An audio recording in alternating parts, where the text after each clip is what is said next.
Hamma odamning o'zini tuqqan ota-onasi bor. Albatta inson uchun ota-onadanmi qadrdon, ota-onadanmi mehribon odam bo'lmos kerak. Bo'libmi ana inson uchun muqaddas bir ma'budidir. Ana desa qaysi inson kulmaydi? Ana desa qaysi dil suyunmaydi? Anasiz men nada, siz nada? Kichigida anasining qadriga yetmagan kapsiz bolami eng oldi bilan anasini o'ylaydi. Cho'ng bo'lib, o'zimi ota-ona bo'lgan chig'ida yana eng oldi bilan o'zining shu mehribon onasining qadriga yetmaganligini his qiladi.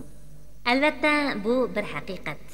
Odam shunglashqa tushakab o'ygansimi ana deydi. Yiqilib ketsimi ana deb yig'laydi. Shuni deyman, bu dunyoda ona eng qadrli inson bo'lsa kerak. Endi biz analarga beg'ishlangan lirik nazmlarga, Abdullahning jirak qalbidan urg'ib chiqqan farzand muhabbati bilan to'yingan iboralar bilan beyg'an boshqa nazmlarga quloq solaylik, marhamat.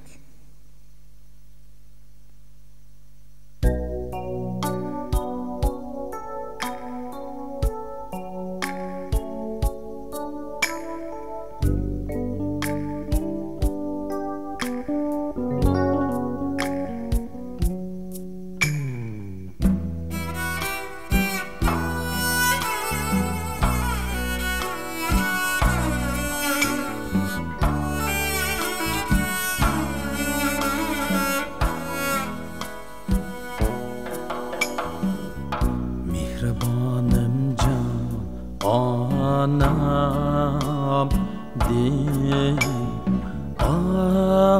ayrıldım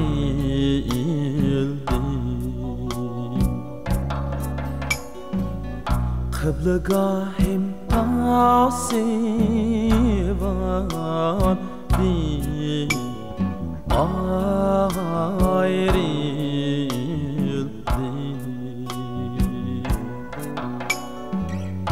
Kıblegahim pasivan din ayrıldı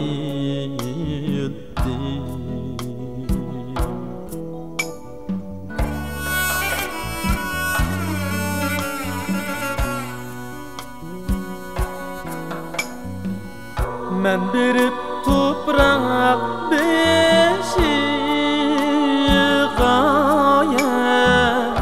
Jığlasam kim tinşiğe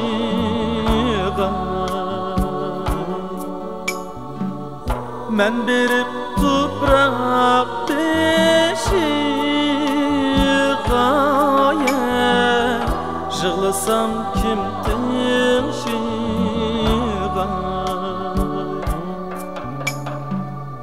Yok amalım kadirdan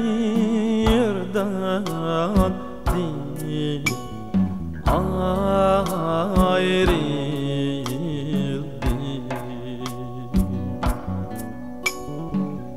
Yok amalım kadirdan değil ayrıldı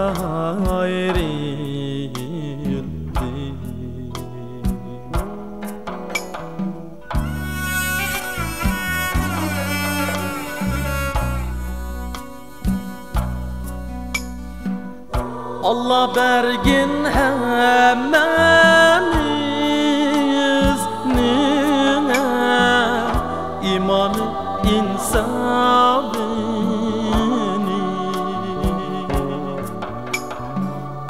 Allah bergin hemmemiz nine imanı insafini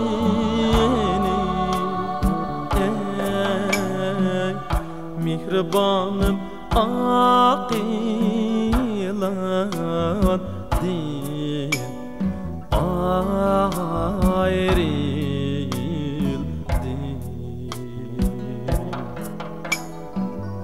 Mihribanım akilan din ayrıldı